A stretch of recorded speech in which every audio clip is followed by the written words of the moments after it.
Hey, I'm Jamey from Stonemaier Games, and today I'm going to talk about my favorite mechanisms in Saltfjord, a game that I played at 4 players recently on a boat, which was the perfect game to play while going through the Norwegian fjords.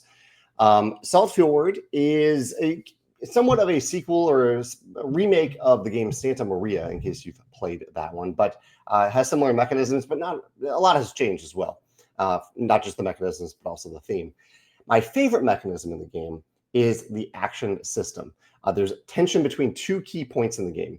One of the things that you can do on your turn is to select a D6 die from a shared supply pool. So all players are drafting dice from this pool if they want. If on your turn, you can use your turn to select one of these dice, and then based on the number, if it is a kind of an ivory dice like this, you'll choose the matching column, and you'll move down that column, gathering benefits along the way. So if I selected this 2 die, I would move down the 2 column, gathering benefits along the way. And when I get to the final benefit, I leave the die there. It covers up that benefit. If I select an orange die, those use the rows. They do the same thing from left to right along the rows, gaining a lot of benefits. So it feels good to gain these benefits. So that's one of the things you can do on your turn. The other thing that you can do is pay to gain a tile to place on your player mat to add more benefits to your player mat. And so the next time that you choose a die, you might have that die go over that new tile that you've placed. You can see here on this board, there are tiles that have been placed here to improve the number of benefits that you gain. This tension between gaining the limited dice and they're randomly rolled too. So you don't, there might be a limited number of a certain number that you really want in any given round. Choosing those dice to activate your actions versus improving the actions that you will gain when you draft dice, that tension in Saltfjord is delicious. I really, really like that tension in the game. And that is definitely my favorite mechanism. I also enjoyed a number of the other mechanisms in the game, including one other little thing that I'll mention. Actually, 2 other things. Let's see if I have a photo of it. I was focusing on this one mechanism, but there is also a really cool resource. There's all this fishing in the game. Yeah, this is actually one of them. There are these upgrade paths that you can move up throughout the game, 4 different upgrade paths that give you some one-time benefits, but I think mostly they give you ongoing benefits.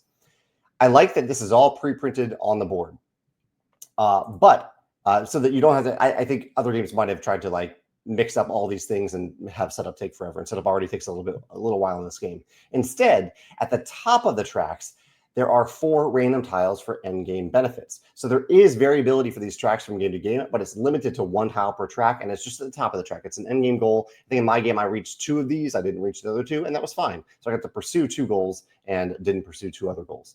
I really like that in terms of the variability without making setup too cumbersome.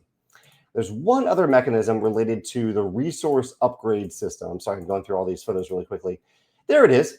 Good, we actually have it here. So this I thought was a really neat resource upgrade system in the game where you use cube. There aren't tokens for every different resource in the game, but there is a nice little dual layer player mat with fish at the bottom, and fish you can upgrade into wood or wheat. I guess you're trading those fish into wood or wheat or parchment. And then those items you can upgrade into even better items. So the parchment I can upgrade into a book if I want, wheat into grain, wood into wood planks, and then everything, all those things upgrade into gold.